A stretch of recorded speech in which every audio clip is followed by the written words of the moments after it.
What up? Random video, I guess. Out here in my little reloading thing, making some fucking bullets. Uh, just a spare room in my house that I designated as my room. Yeah. Casted a bunch of 230 grain 45 round nose up out of my Lyman mold and running a 452 lubricizer so I could load this in 45 ACP in my 45 Colt. Speaking about my 45 Colt, yesterday I went to go shoot it and I put videos up about it, but it started to lock up on me. Pull a hammer back and the hammer wouldn't move. You'd have to jiggle the cylinder a little bit, get that fucking half moon. The glove's just an old glove I found, but sticky handle. I don't like this hand being sticky right now. But anyways, you pull the hammer back and it wouldn't do a fucking thing. You jiggle the cylinder to try to, or not beat it a little bit to try to get that half moon circlip that locks that ratcheting cylinder in place to try to drop, and it wasn't wanting to drop free. So yeah, it's not completely 100% reliable. I don't know if it needs cleaned. I doubt it does.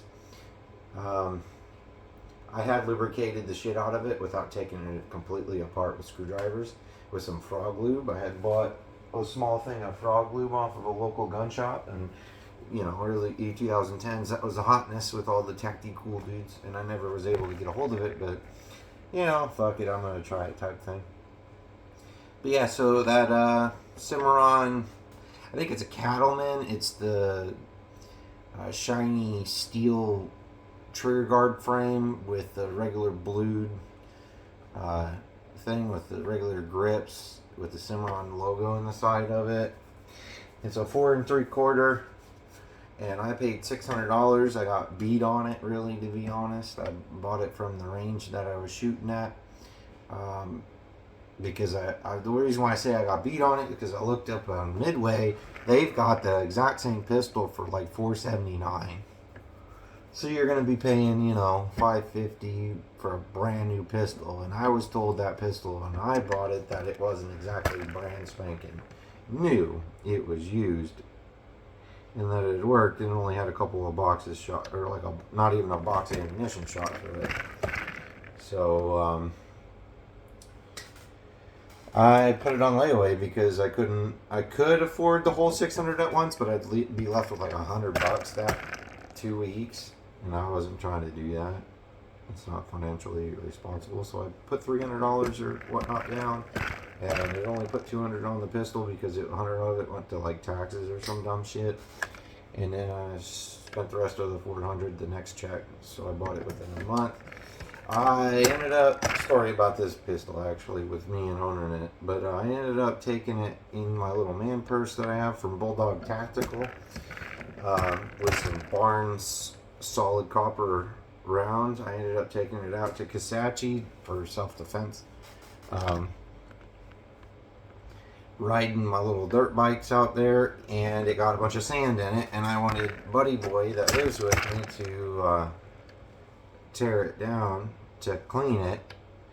Well, just basically like spray it down, try to get all the sand out best you can without having to tear it down. I didn't say he didn't not to tear it down. I just thought it was thing. So he ended up tearing it down and lost a piece to it, which whatever. So I brought it to the gun shop I bought it off of, and just a regular 5/16 ratcheting screwdriver works on this handle here because of that fucking ratcheting one that comes with it broke on me. You have to turn it to the left until you feel resistance to actually put lead or put lube in it. I'm not running the heater because it's soft lube right now. But anyways, so yeah, he tore it apart. He sprung the thing to spring, went sprung and across the room and lost it. It was small. So then I had put it back in the shop for them to buy a part and replace it. Took it out and shot it, and it was having light primer strikes because of the transfer system of those Cimarrons. which I don't even understand why you would have a transfer system other than litigation reasons. So the transfer system was messing it up. They supposedly buffed it, and then it started working. And they charged me another $100 because the first time I had it in there, he charged me $100 to replace the stuff. Which, okay, you know, if they would have had to order the screws, it would have been $60 for the screws because that's what it would have costed me, and the $40 to have them put back together. That's worth it. $100 to buff a fucking piece, to take apart a piece that I could have taken apart after looking at some fucking videos and fixed it. That's ridiculous. So, yeah, I have $800 in this pistol, not including the high cost ammunition, because every round is over $1, unless if I'm making it. And I don't even know, even reloads are kind of expensive because of all the fucking prices anymore.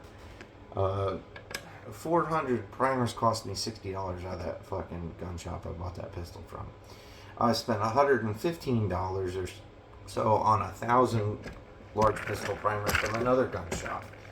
The same gun shop I bought the frog lube from. We don't have a lot of gun shops to pick from, to be honest with you. We have a little bit of a selection. We got a pawn shop close by that's got a decent amount of guns. It's pretty much how they make their living.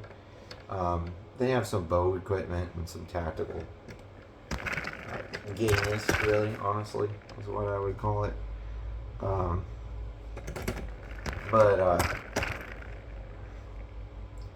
Pawn shop, the range, and then another gun shop up down south for 40 miles or some dumb shit. It's an hour drive, just about. So, and it's a bitch to get to because the towns you have to go through are speed traps. So, yeah, but yeah, so that thing started locking up on me. So my wife wants to shoot it a little bit. I want to see if she could be amicable to a revolver. Because I actually kind of thought after buying it, because I bought it because I thought it was cool and I wanted to try it. I like it. I just can't hit very well with it on point of aim, point of impact. I have to shift my point of aim to hit the point of impact, and it's not a guaranteed hit. But I can hit out to 75 yards with it some fucking how. Just by guesstimating. I've hit, yesterday I hit a bunch of targets way out there. I'm trying to make this video a little shorter, but still.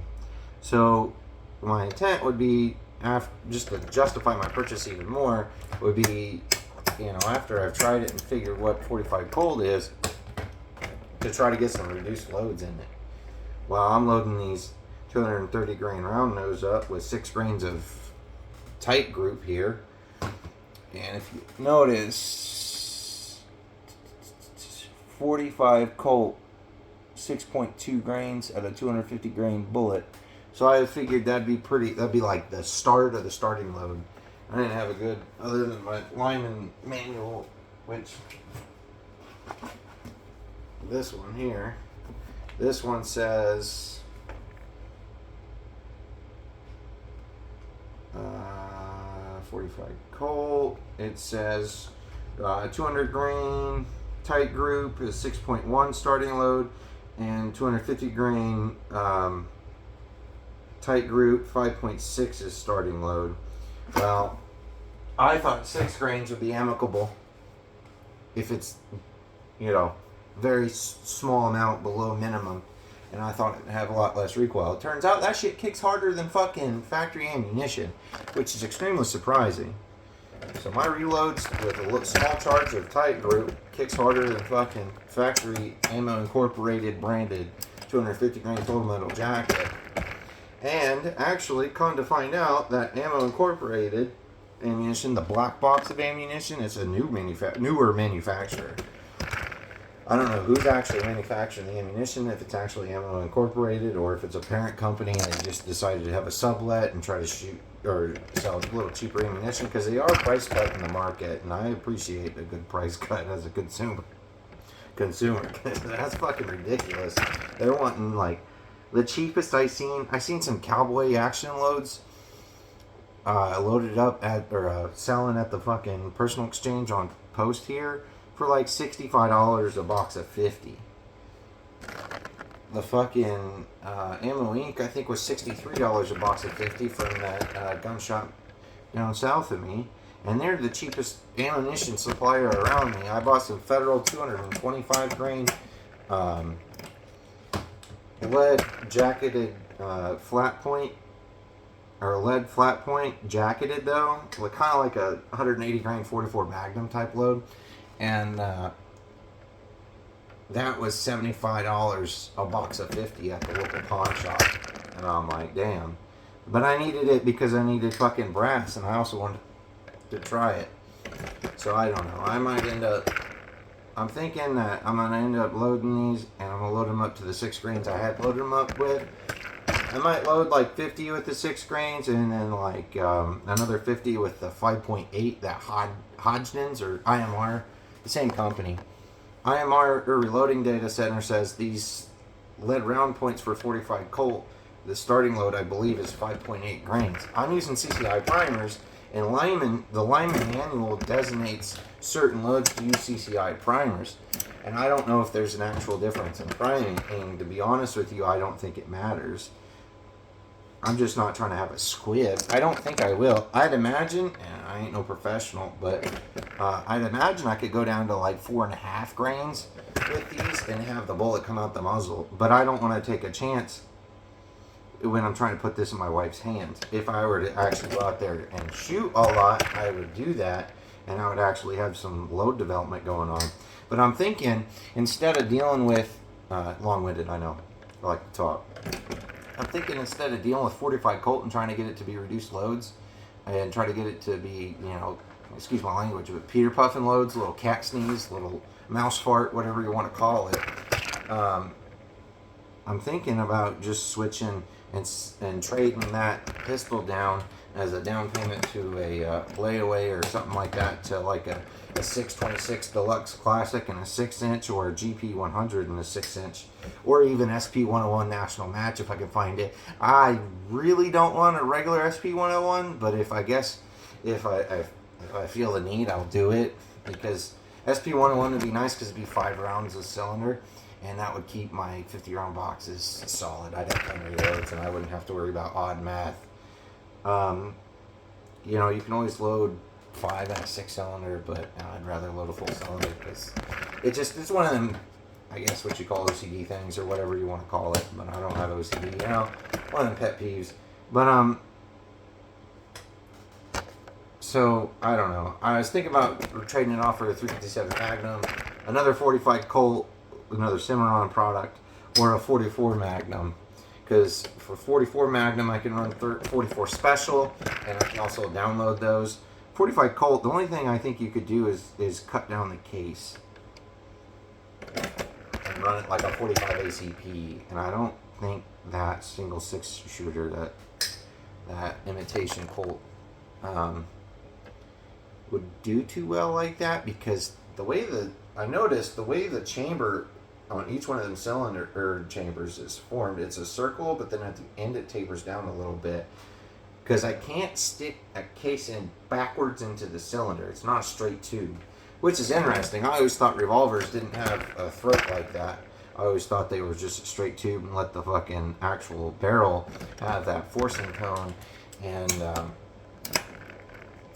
that's how it worked. I didn't know. I never had a revolver before. This is my first revolver, having this single action Army imitation. But I'm a little hesitant to try to, just in thought, right? I've been thinking. I'm a little hesitant to buy another Cimarron product, because if I had problems with one Cimarron product, even if it was used, it looked really in nice shape. Even if it was used and I'd have problems, I don't want to spend more money on a different Cimarron product and have the same problems again. And I'm not saying more money because, like, as in dollar amount for just buying another pistol. I'm saying, like, I would like a better model, like an El Malo or El Patron or some shit like that. That is a 5.5 inch, because I was watching Westerns the other day and I didn't see a single one that had the same barrel length I did. Oh, that's kind of like the old spaghetti Western era type revolver, just because, fuck it. Plus, I can buy a decent holster for it with loops. But I guess I could kind of do the same thing with like a 626. It wouldn't be as quick as like speed loaders. But fuck it. I mean, I only really want revolvers so that way I don't lose brass, plus I can get an easy pistol belt set up because like my FNX 45 Tactical, which I'm never going to get rid of, I need to buy a suppressor for. It's hard to find a good holster for it for the simple fact that it has all those widget digits on it. So I would like a revolver that would be all I would need, and it'd be strong enough to do what I want to do, and that's just to protect me out in the woods from wildlife, which doesn't take much of a fucking firearm. And you can get accused of hunting with it, so you don't want to do too much. But yeah, I was thinking 357 Magnum because I can run 38 Special and I can run like 100 grain or 115 grain 9mm bullets or some dumb shit cast. And I already have 356 size die for this thing. I just have to get the right top punch because I don't know where my top punch went for 9mm, but literally I could run 115 grain round nose out from a 9mm Luger bullet in a 38 Special and load it with like 3 grains of tight group or less, because even this 38 Special 150 grain cast lead semi-wad cutters 3.8 grains, 9mm Luger's 4.8 grains, 357 Magnum. So I could probably do 3 grains with a 115 grain bullet and get by with it. And they're saying 38 Special 3.8 grains, 158 grain bullet, lead bullet, Winchester small pistol, primer is 920 feet per second. It's not a lot of recoil, and that's what I'm after, because I want my wife to shoot, and she's extremely recoil sensitive. She does not like 45 ACP. She cannot. She can shoot it. She gets irritated. Like, she a big ninny is what I'm trying to say. So I'm trying to find something that she can keep her breast, go out and shoot, and have a good time, and hopefully knock some plates over with the plate rack, and that's about it. So I was thinking I could do 45 Colt things after I got the 45 Colt. The same thing I'm thinking about doing about reduced loads, and I could cast the same bullet, so I don't have to switch between or buy another mold, switch between, or, diversify my lead supply. I don't have to do that. So yeah, I don't know. I'm thinking about a lot of things for shooting anymore. I kind of picked it back up because of a bunch of people at work started shooting and invited me out. Kind of dropped it for bikes because this shit's expensive. It's like that, and the pistol I kind of want's near $1,000. Right close to what I paid for my 45 Tactical. Now 45 Tactical is going to be a much better pistol than any fucking revolver I'll get. Revolvers are nice, but they don't have much tactical application in my opinion, other than just thinking that you're a big dick. But I don't know. That's my TED Talk, and it's a big fucking rambling rant. And if you watched, I appreciate it. Got this Steiner in this junk bucket with my mold, and pulling out a cap here and throwing it through here, and then just put it down here. I was give this little stand from a neighbor and turned it upside down, and he was making like a night table or whatnot. He did professional CNC furniture out of his garage, and he liked me, so he gave me, not like that, but he gave me this, and I tried to make it into a reloading stand. I gotta buy parts for my Auto Prime. I'm probably gonna do 308 200 grain bullets. I casted a bunch of these last night from the Lee mold. I need to buy size die for this, or buy another one of this setup and make it just for 30 cal and keep this with 45, because that's the two calibers I'm going to keep, is 45 and 309, or 452 and 309. So I'm going to try to get, these are 200 grainers. I'm going to try to get these to shoot subsonic and cycle out of my G3. I don't know if I can. I don't know if it's accomplishable. But if the 200 grain doesn't cycle it with this Lee mold, I'm gonna try to get another mold handle set for this 311 299 mold I bought off of eBay. Doesn't have mold handles with it, so I could try to use this. I did some quick research, they said that it won't work because they're not thick enough, but I could always have another set of mold handles for another single cavity for my 452 mold, but I'd hate to take that 452 mold apart just to work on 30 cal. But yeah, I was going to try this and see if this yielded any better results, and which won't focus for focal because there's not enough light. I was going to see if that worked any better. If that didn't cycle, if I couldn't get it to cycle with a 75-degree shoulder, or if it was dangerous or something, I was going to try to get a custom mold made that's 260 grains and hopefully get that to cycle, because more weight is more recoil impulse. And we'll see if it'll actually, if I can't get it to cycle on the 260 grain, or if it leads real bad, I'll buy specialty lead that's like just straight linotype for rifles, and probably get another pot and a whole nother setup just to run lead bullets that are stupid heavy to cycle on my suppressed 308.